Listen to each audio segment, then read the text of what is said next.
Hello dear students, कल हम पूर्ण आंतरिक परावर्तन के एग्जाम्पल पढ़ रहे थे, जिनमें पहला हमने एग्जाम्पल पढ़ा था मरीचिका, दूसरा एग्जाम्पल हीरे का चमकना और तीसरा उन मरीचिका और लास्ट एंड फाइनल जो इसका एग्जाम्पल है अब वो है प्रकाशिक तंतु, जो मोस्ट इंपोर्टेंट है प्रकाशिक तंतु। पूर्ण आंतरिक परावर्तन का फोर्थ एग्जाम्पल हम ले रहे हैं अब प्रकाशिक तंतु, ऑप्टिकल फाइबर। ऑप्टिकल फाइबर, प्रकाशिक तंतु।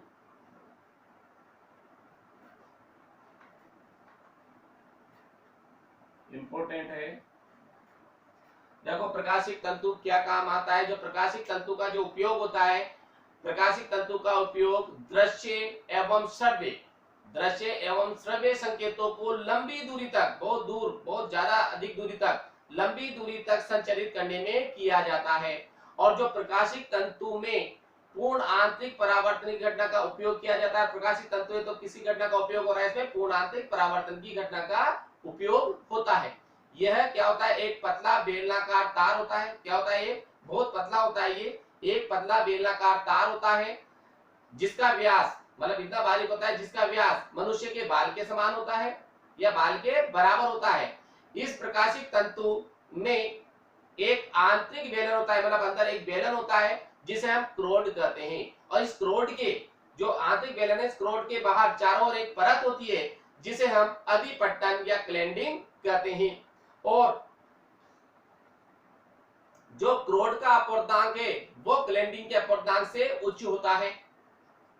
क्रोड के अपवर्तनांक से उच्च होता है। इसमें क्या होता है, जब संकेतों को प्रकाश किरण के साथ, जो संकेत है उनको प्रकाश किरण के साथ क्रांति कोण से अधिक कोण पर इस ग्लैंडिंग पर हम आपतित करते हैं तो यह प्रकाश किरण प्रकाशिक, तो यह प्रकाश किरण प्रकाश तंतु के भीतर क्या होती है, लगातार पूर्ण आंतरिक परावर्तित होती रहती है और आगे बढ़ती रहती है और अंत में दूसरे सिरे से बाहर निकल जाती है, जहां इसे पहुंचाना है वहां पहुंच जाती है। प्रकाशिक तंतु इस प्रकार बनाए जाते हैं कि उनमें मोड़ यदि आ भी जाए तो भी प्रकाश का सफलता पूर्वक संचरण हो सके। तो इसको हम पहले डायग्राम के थ्रू देखते हैं। तो देखें, ये हम प्रकाशिक तंतु का डायग्राम ले रहे हैं।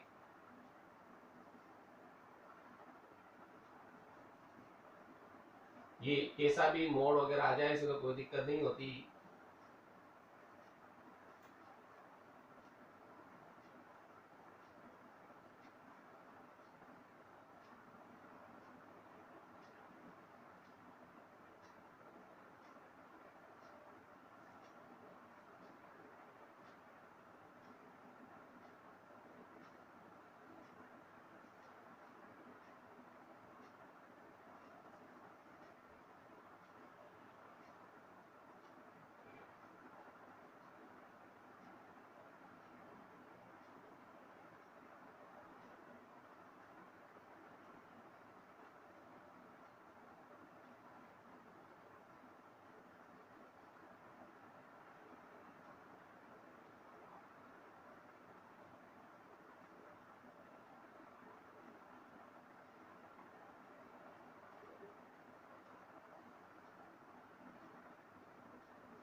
ये इसका तो बारी बार वाला भाग है जिसे हम आवरण कहते हैं। ये बारी बार वाला भाग है।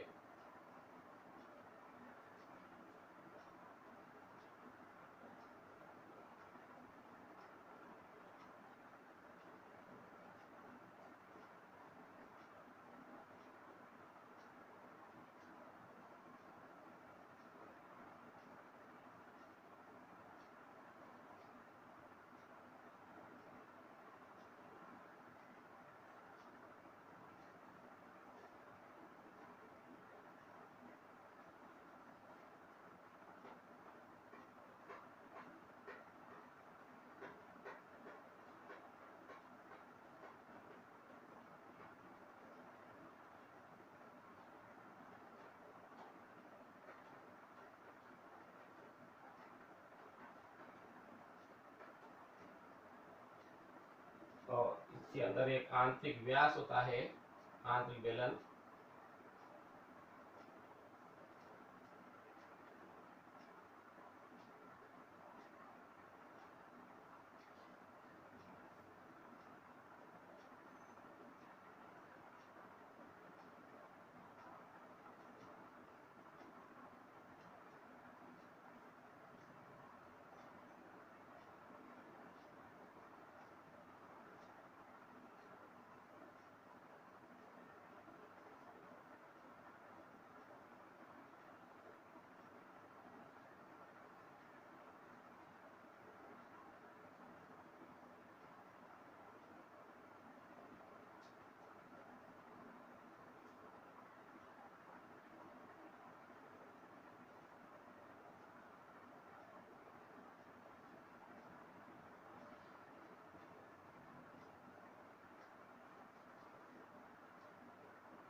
ये आंतरिक बेलन है पूरा अंदर वाला।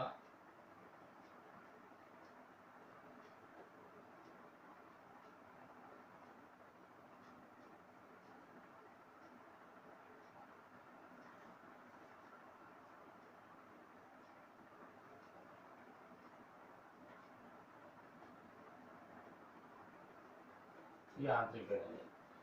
तो ये आंतरिक जो बेलन है ये कहलाता है क्रोड। ये जो बेलन है ये क्या है? क्रोड।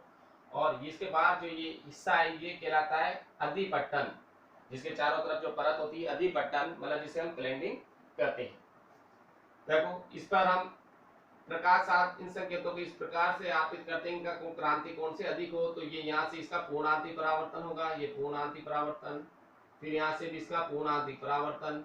तो इस प्रकार से इसके अंदर इसका पूर्णांति परावर्तन होता रहेगा। ये पूर्ण आंतरिक परावर्तन हो रहा है और ये किरण जहाँ पहुंचानी दूसरे सिरे से बाहर निकल जाती है।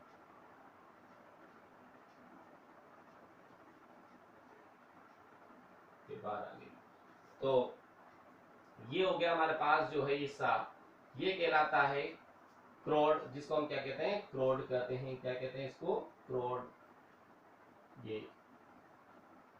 ये वाला जो बेलन है, ये जो बेलन बना हुआ है आंतरिक बेलन, ये आंतरिक बेलन है जिसको हम बोलते हैं क्रोड। क्या कहते हैं इसको हम? आंतरिक बेलन को क्रोड। ये जो है ये क्रोड।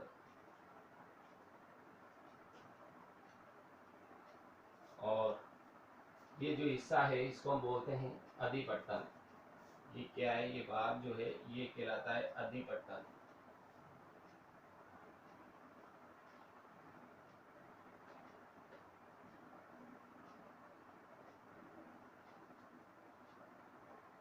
हिस्सा जो है हमारे पास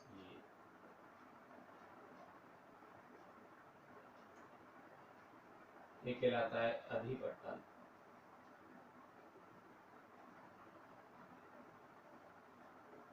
जिसे हम बोलते हैं क्लैंडिंग।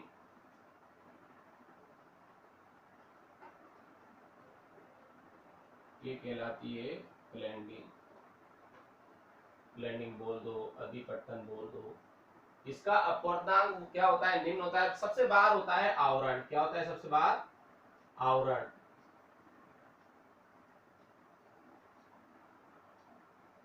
प्लास्टिक वगैरह का।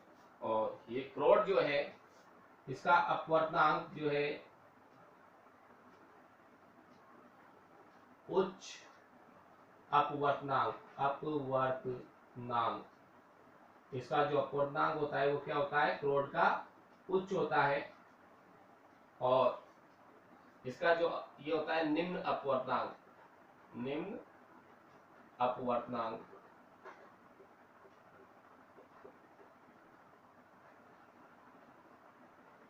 देखें ये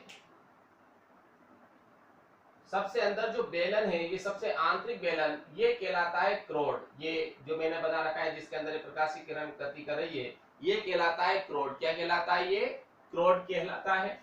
और इसके बाद, इस क्रोड के बाद एक कांच का आवरण होता है, इसके चारों ओर बाहर की ओर एक आवरण होता है, मतलब आवरण के मतलब इसके चारों ओर एक परत चढ़ी होती है, उस परत को हम बोलते हैं अधिपट्टन क्लैंडिंग। और जो क्रोड का अपवर्तनांक है, इसका अपवर्तनांक, क्रोड का अपवर्तनांक अधिपट्टन मतलब क्लैंडिंग के अपवर्तनांक से उच्च होता है, और सबसे बाहर एक आवरण होता है जो सबसे इनकी रक्षा करता है। अब कांच का अथवा क्वार्ट्ज का ये जो क्रोड है, ये क्रोड काय का बना होता है, कांच अथवा क्वार्ट्ज का, और इसकी जो मोटाई होती है वो होती है 10 की घात -8 मीटर, 10 की घात -8 मीटर मोटाई का पतला लंबा पाइप होता है ये। ठीक है, तो इसको चाहो तो हम लिख सकते हैं कि ये काय का बना होता है, क्रोड। तो यहां लिख सकते हैं अपन, क्रोड जो बना होता है, इसको यहां लिख दें, क्रोड को इधर डिनोट कर सकते हैं हम यहाँ पर। ये जो क्रोड है,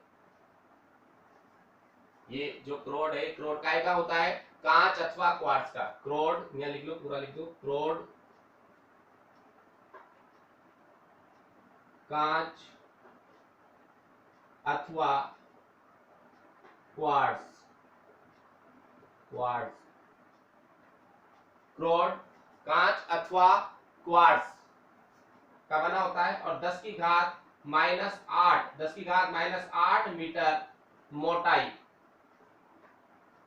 10 की घात -8 मीटर, 10 की घात -8 मीटर मोटाई का लंबा पतला पाइप होता है ये, मोटाई का लंबा पतला बेलन या पाइप जो भी है, ये होता है, ये जो क्वार्ट्ज होता है, इसको हम ये भी लिख सकते हैं। ठीक है,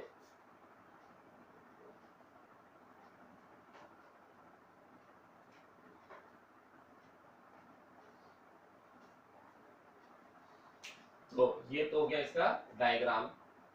अब हम बात करते हैं इसकी वापिस प्रकाशिक तंतु की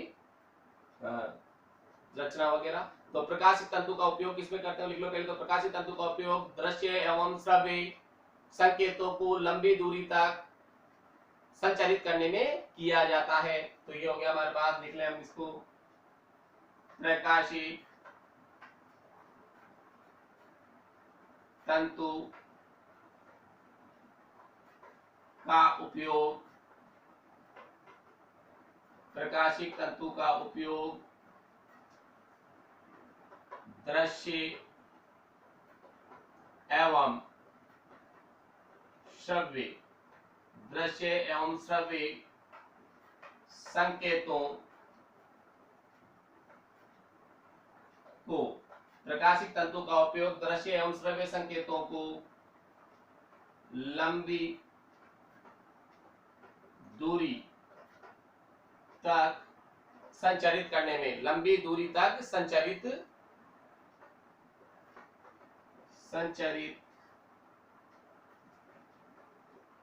करने में किया जाता है, करने के लिए, लंबी दूरी तक संचारित करने के लिए किया जाता है।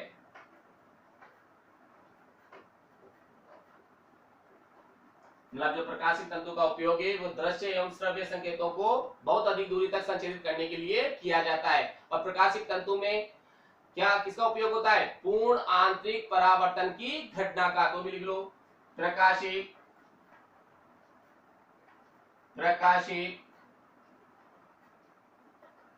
तंतु में पूर्ण आंतरिक, प्रकाशिक तंतु में पूर्ण आंतरिक परावर्तन, पूर्ण आंतरिक परावर्तन की घटना, पूर्ण आंतरिक परावर्तन की घटना का उपयोग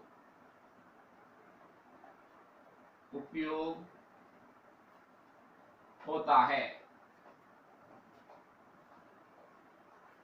यहां अंडरलाइन कर लो, प्रकाशिक तंतु में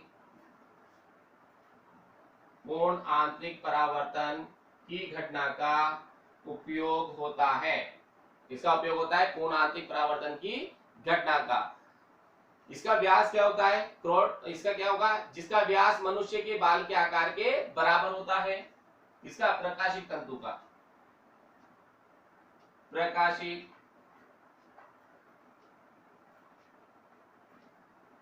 तंतु का व्यास मनुष्य के बाल,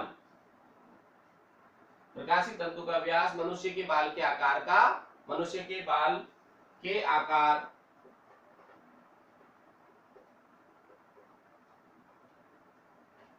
के बराबर, मनुष्य के बाल के आकार के बराबर या आकार का होता है, मनुष्य के बाल के आकार के बराबर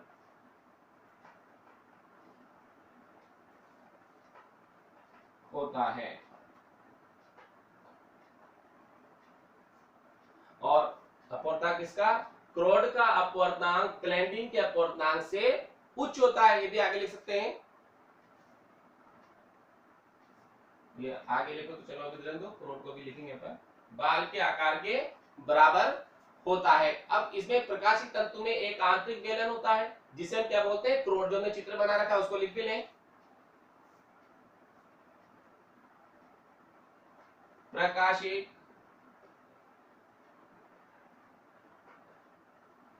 तंतु में एक आंतरिक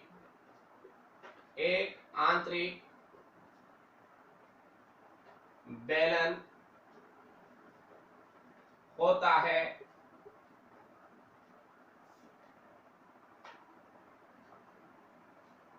जिसे क्रोड कहते हैं। और ये क्रोड जो है ये कांच अथवा क्वार्ट्ज की 10⁸ मीटर मोटाई का लंबा पतला बेलन होता है, जो मैंने यहाँ पर लिख रखा है, कहते हैं। अब क्रोड के चारों ओर क्या होता है, अब इस क्रोड के चारों ओर बाहर की ओर एक परत, इस क्रोड की चारों ओर बाहर की ओर एक परत होती है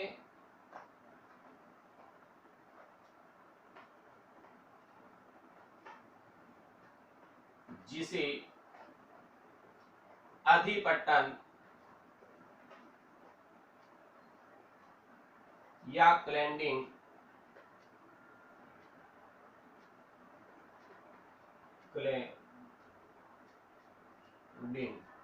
अधिपट्टन या क्लैंडिंग कहते हैं, अधिपट्टन या क्लैंडिंग कहते हैं। और जो क्रोड का अपवर्तनांक है वो क्लैंडिंग के अपवर्तनांक से क्या होता है, उच्च होता है, या क्लैंडिंग का अपवर्तनांक क्रोड के अपवर्तनांक से निम्न होता है। क्लैंडिंग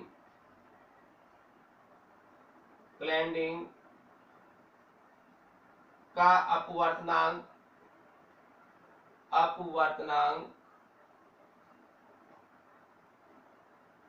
क्रोड के अपवर्तनांक से निम्न, क्रोड के अपवर्तनांक से निम्न होता है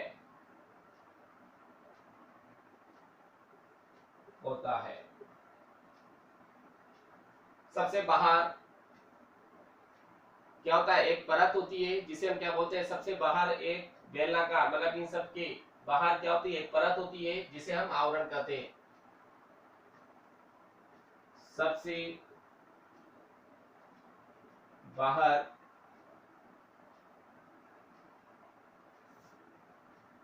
वाली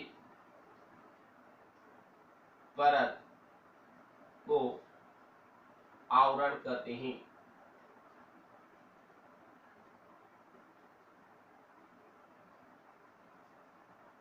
ये इसका चित्र था, लिख लो यहाँ, प्रकाशिक तंतु, प्रकाशिक तंतु का चित्र बनाया था, ये भी हमने।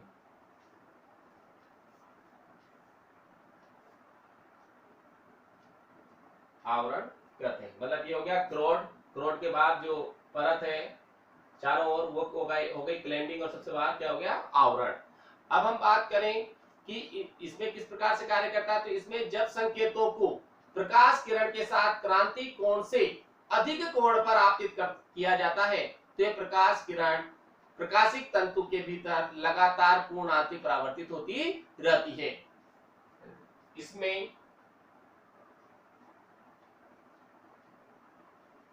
क्या होगा, इसमें जब संकेतों को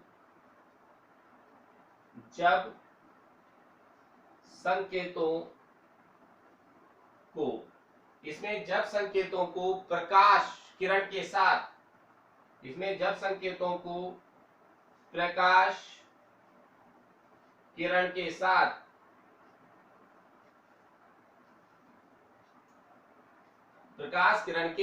साथ क्रांतिक कोण से अधिक कोण पर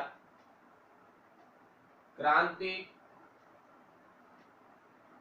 कोण से अधिक कोण पर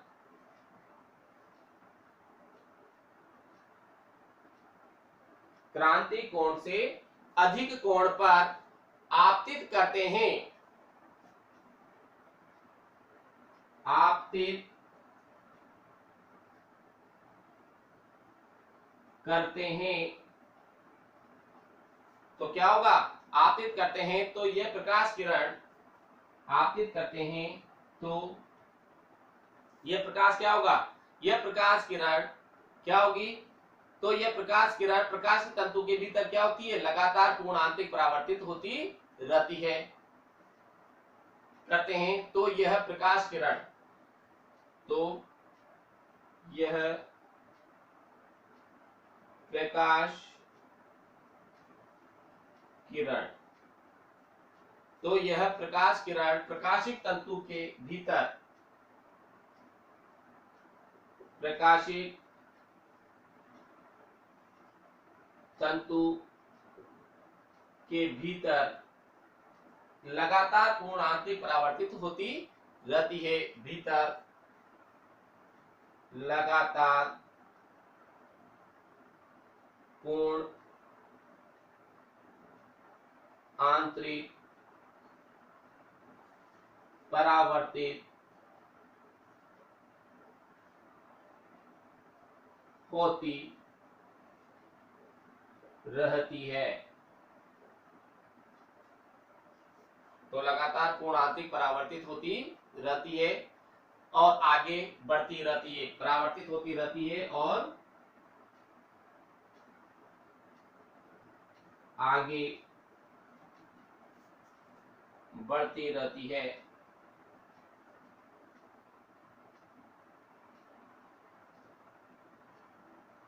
ये यहाँ पर पूर्णांतिक परावर्तित हुई, फिर आगे परावर्तित हुई और इस प्रकार से पूर्णांतिक परावर्तित होती रहती है और आगे बढ़ती रहती है और अंत में दूसरे सिरे से बाहर निकल जाती है और अंत में दूसरे सिरे से बाहर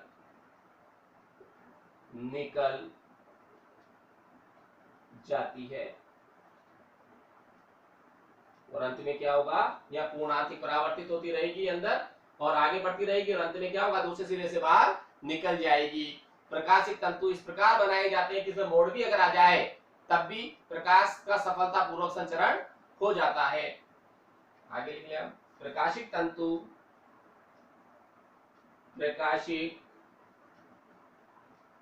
तंतु इस प्रकार बनाए जाते हैं, इस प्रकार बनाए जाते हैं, प्रकाशिक तंतु इस प्रकार बनाए जाते हैं कि इनमें उनमें मोड़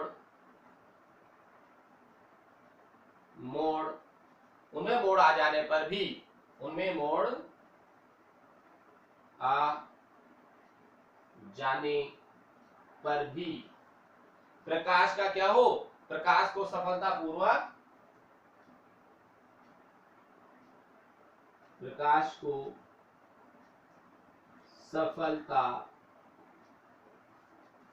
को सफलतापूर्वक संचरण किया जा सके या संचलित हो। मोड़ आ जाने पर भी प्रकाश सफलतापूर्वक संचरित हो जाता है। प्रकाश डायरेक्ट कर दो, प्रकाश सफलतापूर्वक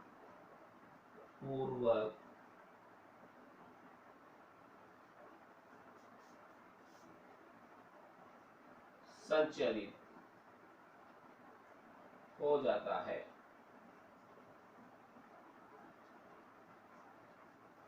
ये हमारे टॉपिक का प्रकाशिक तंतु मतलब पूर्ण आंतरिक परावर्तन का 4th पॉइंट प्रकाशिक तंतु जो एग्जांपल में हम ले रहे थे उदाहरण में, वो था ये मोस्ट इंपोर्टेंट है। इसमें कुछ भी नहीं है। इसमें मनुष्य के बाल के समान एक बेलन होता है। सबसे अंदर वाला बेलन है तो ब्लैक बोर्ड इसलिए बड़ा बना रखा है, बहुत बारीक होता है ये बेलन होता है जिसमें सबसे अंदर वाला जो बेलन होता है, अंदर आंतरिक जो पार्ट होता है बेलन का, वो कहलाता है क्रोड, जिसका अपूर्णांक उच्च होता है। और ये जो बना होता है क्रोड कांच अथवा क्वार्ट्ज और 10⁻⁸ मीटर मोटाई का, देख लो 10⁻⁸ मीटर कितनी सी मोटाई है, मोटाई का लंबा पतला बेलन होता है। इसके बाद एक परत चढ़ी होती है जिसे हम बोलते हैं अधिपट्टन प्लेंडिंग, जिसका अपूर्णांक क्रोड की अपेक्षा क्या होता है, निम्न होता है। सबसे बाहर एक आवरण होता है जो इनसे की रक्षा करता है।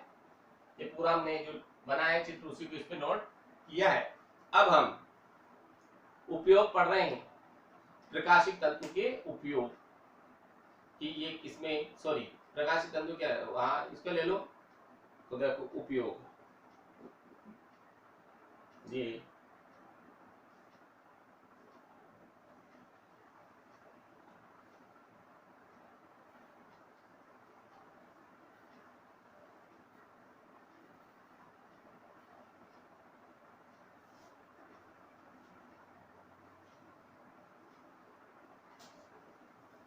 प्रकाशिक तंतु का उपयोग किसमें किया जाता है वो हम ले रहे हैं। तो उपयोग क्या होंगे प्रकाशिक तंतु के, जैसे हम जानते हैं बहुत सारे प्रकाशिक तंतुओं को मिलाकर एक बेलन बना दी जाती है। बहुत सारे प्रकाशिक तंतु हैं, उनको इकट्ठा करके एक केबल बना दी जाती है। ये भी इसमें उपयोग होता है केबल बनाने में। दूसरा, सजावटी लैंपों में प्रकाशिक तंतुओं का उपयोग किया जाता है। सजावटी लैंप तुमने देखे होंगे बाजार में, इस प्रकार से कोई प्लास्टिक की नली होती है जिसमें बहुत सारी छोटी छोटी सी नलिकाएं निकली होती है, प्लास्टिक की रबड़ की छोटी छोटी सी बिल्कुल, और इनके सिरों पर अगर इसमें फुहारे टाइप रखा होता है तो यहाँ पर चमक मारती है ये। अगर हमने मेले वगैरह में जाते हैं तो वहां देखते हैं तो ये जो है ये सब क्या कहलाते हैं, ये सब प्रकाशिक तंतु है। ये बाहर जाकर यहाँ पर प्रकाश उत्पन्न कर रही, मतलब एक स्थान से दूसरे स्थान पर संचरित हो रही है आगे से। तो ये जो कंडीशन है ये भी क्या कहलाती है, इसमें भी सजावटी लैंपों में भी इसका उपयोग किया जाता है, मतलब ऊपर जाकर चमक मारेगी। और प्रकाशिक संकेतों को दूर स्थान पर भेजने के लिए भी इसका उपयोग किया जाता है। मतलब प्रकाशिक संकेत यहाँ से लेकर हमें बहुत दूर स्थान पर भेज दो, जैसा कि हमने प्रकाशिक तंतु में पढ़ा है, तो वहां पर इसका उपयोग किया जाता है। शरीर के आंतरिक अंग जैसे हमारा आमाशय हुआ, आंत हुई, और इनका निरीक्षण करने के लिए, इनको चेक करने के लिए बिना चीरफाड़ के हम एंडोस्कोपी, नाम सुना होगा आपने, एंडोस्कोपी करने के लिए या अवलोकन एंडोस्कोपी करने के लिए इस उपकरण में प्रकाशिक तंतु काम में लेते हैं। उसके आगे जो लगा होता है वो क्या होता है, प्रकाशिक तंतु होता है, जिनका चित्र हमें बाहर कंप्यूटर पे बता देता है। ठीक है, उसमें भी इसका उपयोग किया जाता है। ये सब इसके उपयोग थे हमारे प्रकाशिक तंतु के। तो हेडिंग लगा लो, प्रकाशिक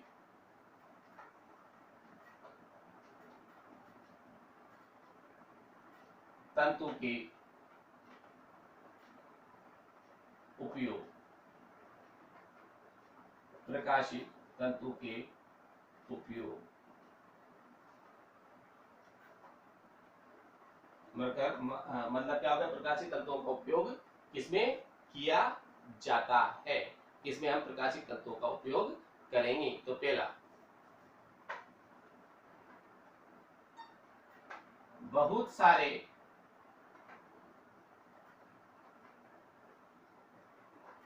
सारे प्रकाशिक तंतुओं को मिलाकर प्रकाशिक बहुत सारे प्रकाशिक तंतुओं को मिलाकर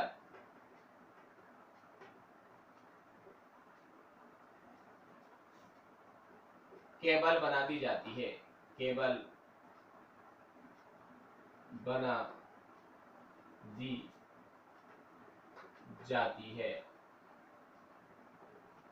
मतलब केबल बनाने में, केबल के उपयोग में बहुत सारे प्रकाशित तत्वों को मिलाकर केबल बना दी जाती है। तो किसमें उपयोग हो रहा है इसका?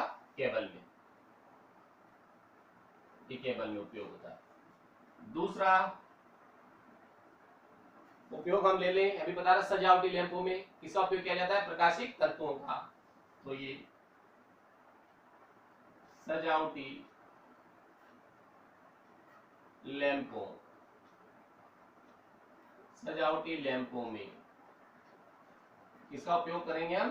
प्रकाशिक तत्वों का। प्रकाशिक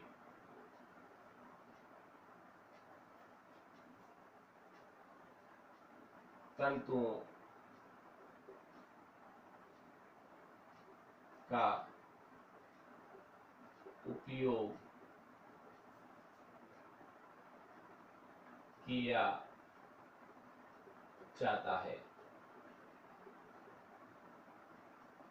पहला, बहुत सारे प्रकाशित तत्वों को मिलाकर केबल बना दिया, मतलब केबल में उपयोग होता है। दूसरा, सजावटी लैंपों में प्रकाशित तत्वों का उपयोग किया जाता है। तीसरा हम ले लें प्रकाशिक संकेतों को दूर स्थानों पर भेजने के लिए।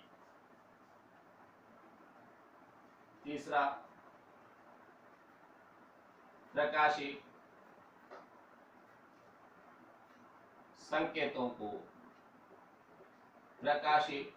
संकेतों को दूर स्थान पर भेजने के लिए, दूर स्थान पर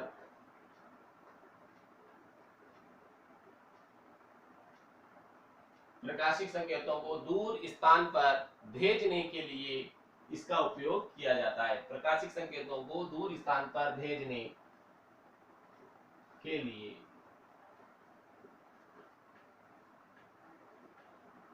इसका उपयोग करते हैं।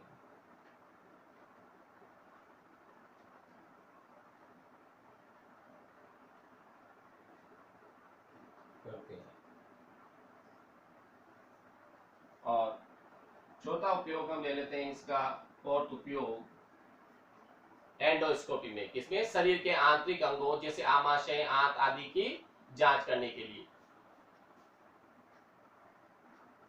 शरीर के आंतरिक अंगों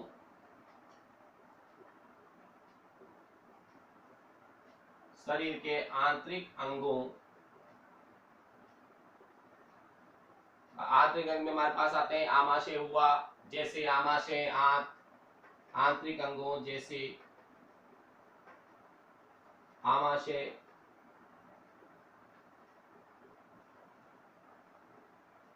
आंत आदि, बहुत सारे आदि। शरीर के आंतरिक अंगों जैसे आमाशय, आंत आदि के दृश्यों का, आदि के दृश्यों का अवलोकन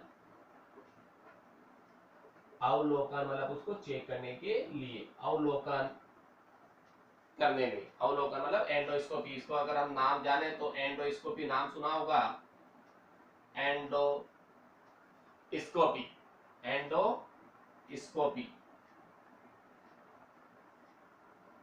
एंडोस्कोपी करके इनका पता लगा सकते हैं हम। तो एंडोस्कोपी में जो एपरेटस होता है उसमें आगे प्रकाशिक तंतु लगा होता है। शरीर के आंतरिक अंगों जैसे आमाशय, आंत आदि के दृश्यों का अवलोकन, एंडोस्कोपी, ठीक है, अवलोकन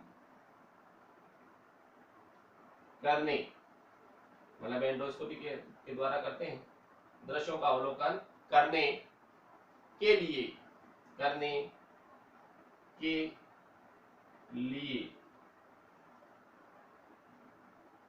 एंडोस्कोपी करने के लिए जो उपकरण काम में लिया जाता है, ठीक है, करने के लिए प्रयुक्त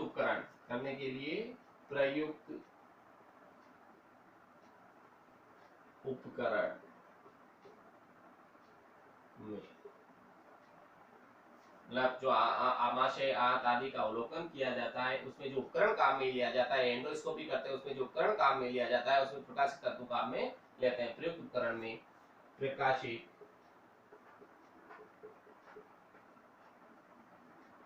तंतु का उपयोग किया जाता है या काम में लेते हैं। उपकरण में प्रकाशित तंतु को काम में लेते हैं या उपयोग किया जाता है। प्रकाशित तंतु काम में लेते हैं, ये प्रकाशित तंतु के उपयोग थे। जो इससे रिलेटेड सब उदाहरण पढ़ रहे थे हम, ये पूर्ण आंतरिक परावर्तन संबंधित घटनाएं जो थी, जो उपयोग थे, सॉरी प्रकाशित तंतु पूर्ण आंतरिक परावर्तन से संबंधित या उस घटना संबंधित उदाहरण जो थे उनमें इनका उपयोग किया जाता था। तो जिनमें हमने चौथा पॉइंट बचा था हमारे पास प्रकाशित तंतु, जो हमने आज लिया है और फिर प्रकाशित तंतु के उपयोग लिखे हैं। ये भी पेपर में पूछ लेते हैं तो ये भी हमें पता होना चाहिए, ये भी इंपॉर्टेंट है क्योंकि ऑप्टिकल फाइबर ऐसे भी इंपॉर्टेंट है। ठीक है, इसके बाद हम लेंस लेते हैं। केवल हमारे सिलेबस में लेंस और लेंस के प्रकार, जो उत्तल लेंस और अवतल लेंस है, उतना सा हमारे सिलेबस में है, बाकी हम आगे देखेंगे। अभी हमने जो डेरिवेशन करनी है उसके लायक हमें टॉपिक देखना है। तो लेंस, अब हम स्टार्ट कर रहे हैं लेंस।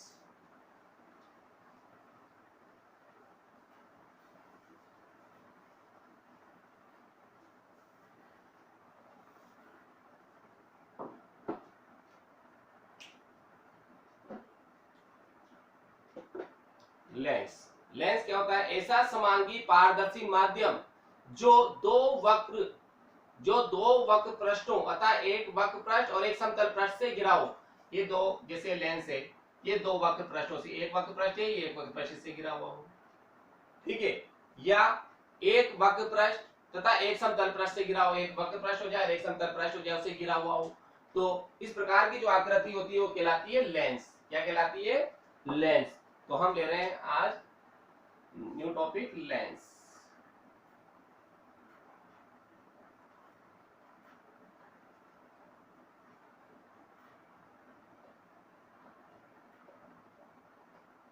लेंस, क्योंकि ये शब्द आगे काम आएगा, बाकी तो प्रतिबिंब वगैरह तो बाद में लेंगे क्योंकि इससे डेरिवेशन करने में, इस वजह से लेंस के बारे में पहले पता हो। तो ऐसा समांगी पारदर्शी माध्यम जो दो वक्र पृष्ठों, परिभाषा लिख लें पहले, ऐसा समांगी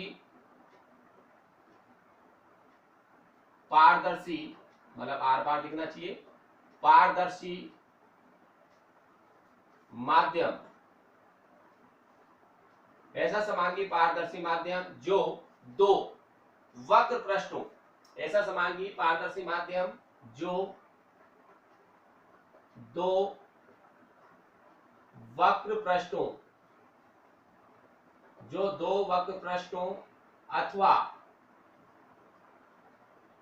एक वक्र पृष्ठ अथवा एक वक्र पृष्ठ एवं एक समतल पृष्ठ अथवा एक वक्र पृष्ठ एवं एक समतल पृष्ठ से घिरा हुआ, समतल पृष्ठ से घिरा होता है, समतल पृष्ठ से घिरा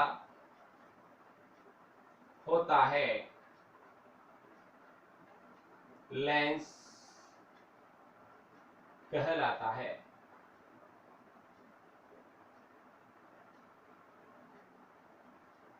मतलब क्या हो गया? ऐसा समांगी पारदर्शी माध्यम, मतलब आर पार दिखेगा उसमें, चाहे अवतल लेंस हुआ चाहे उत्तल लेंस हुआ, तो क्या हो गया? ऐसा समांगी पारदर्शी माध्यम, ऐसा समांगी पारदर्शी माध्यम जो दो वक्र पृष्ठों, क्योंकि दर्पण में तो क्या होता है, एक भाग पॉलिश होता है या पॉलिश नहीं होता है, तो जो दो वक्र पृष्ठों अथवा एक वक्र पृष्ठ एवं एक समतल पृष्ठ से घिरा हो लेंस कहलाता है।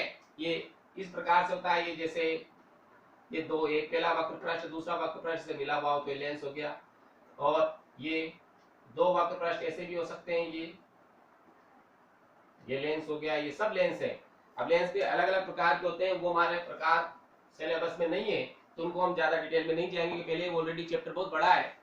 तो ये हो गया समांगी पारदर्शी माध्यम। ऐसा समांगी पारदर्शी माध्यम जो दो वक्र पृष्ठ हो, ऐसा समांगी पारदर्शी माध्यम जो दो वक्र पृष्ठ हो अथवा एक वक्र पृष्ठ तथा एक समतल पृष्ठ से घिरा हुआ हो, लेंस कहलाता है। लेंस दो प्रकार के होते हैं। कितने प्रकार के? लेंस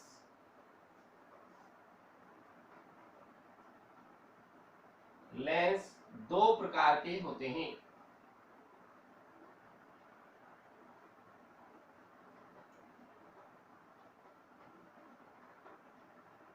लेंस दो प्रकार के होते हैं। पहला है वही जैसे दर्पण पढ़े थे, उत्तल और अवतल। तो पहला है हमारे पास उत्तल लेंस। उत्तल लेंस इसको बोलते हैं हम कॉन्वेक्स लेंस।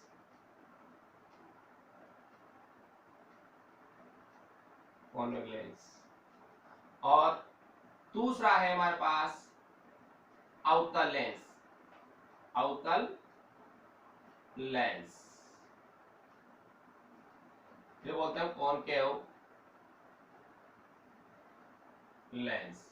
वहां मिरर थे, यहाँ पर लेंस है। तो लेंस कितने प्रकार के? दो प्रकार के मुख्य रूप प्रकार यही है, उत्तल लेंस और अवतल लेंस। सबसे पहले हम लेते हैं उत्तल लेंस।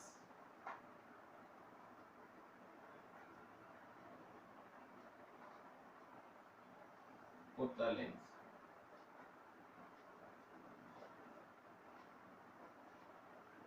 उत्तल लेंस जो है, ये ऐसे लेंस जो बीच में से मोटे हों और किनारों से पतले हों, वो क्या कहलाते हैं? उत्तल लेंस कहलाते हैं। और उत्तल लेंस जो होते हैं, ये प्रकाश किरणों को फोकसित केंद्रित करते हैं, प्रकाश किरणों को फोकसित करने का कार्य करते हैं।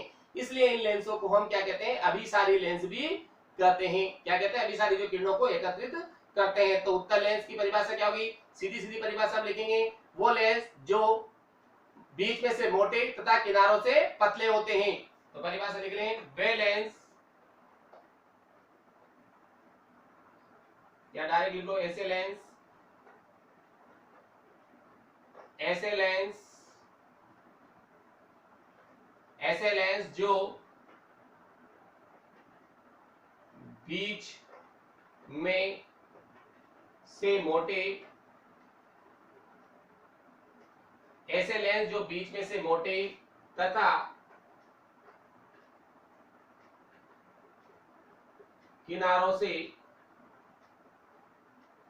क्या होते हैं? ऐसे लेंस जो बीच में से मोटे एवं किनारों से पतले होते हैं तथा किनारों से पतले होते हैं, उत्तल लेंस, उत्तल लेंस कहलाते हैं।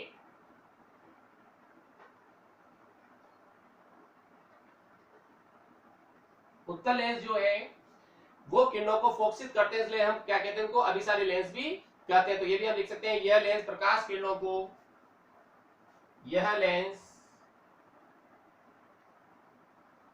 यह लेंस प्रकाश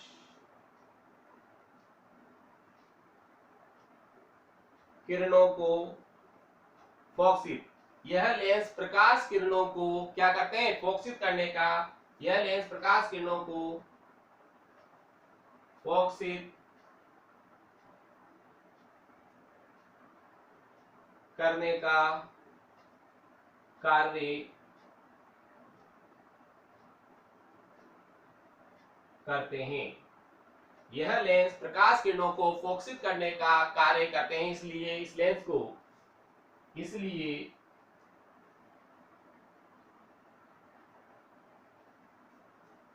इसलिए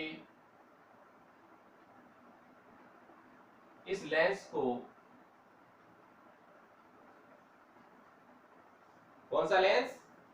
इसलिए इस लेंस को अभिसारी लेंस, इसलिए इस लेंस को अभिसारी लेंस भी कहते हैं।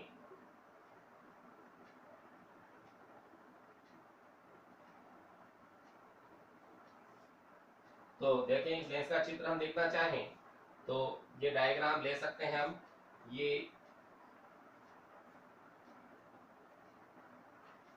ये किनारों से पतले और बीच में से मोटे होते हैं, ये इस प्रकार के लेंस। ये हो गया तुम्हारे पास उत्तल लेंस।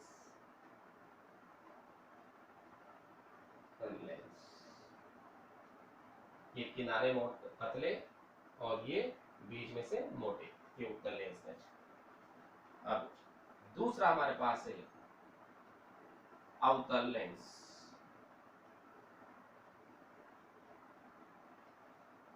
अवतल लेंस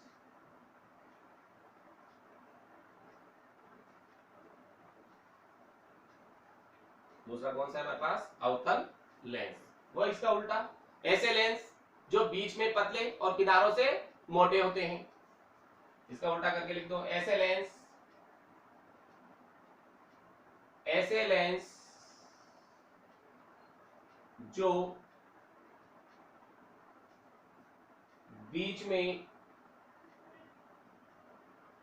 पतले, ऐसे लेंस जो बीच में पतले तथा किनारों से मोटे होते हैं, अवतल लेंस कहलाते हैं। अवतल लेंस कहलाते हैं।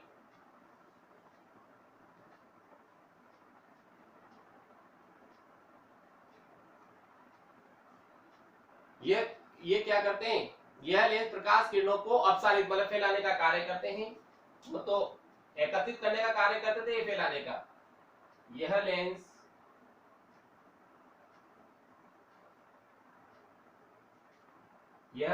प्रकाश किरणों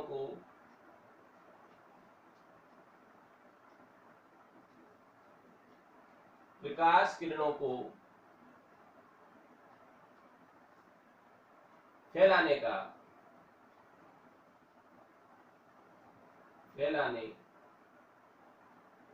कार्य करते हैं। इसलिए क्या कहते हैं? करते हैं इसलिए इस लेंस को कौन सा लेंस कहते हैं अपन?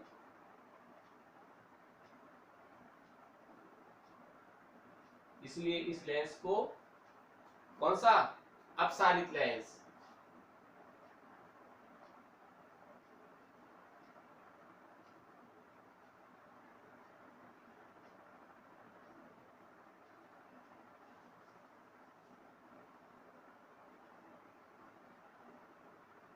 अपसारित लेंस भी कहते हैं। कौन सा? अपसारित लेंस।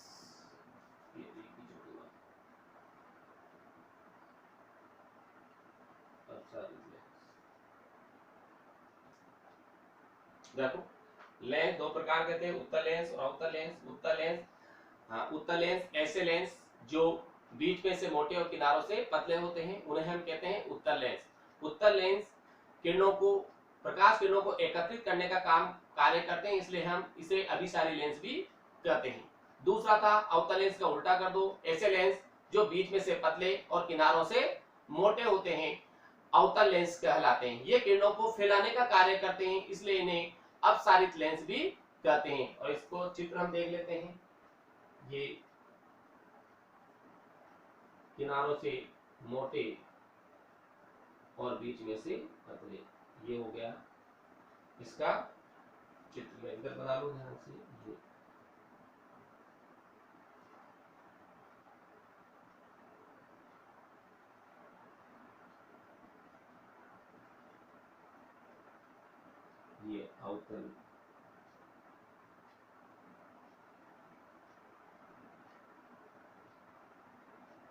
ये अवतल लेंस का चित्र है। ये तो उत्तल लेंस का चित्र था, ये अवतल लेंस का चित्र है।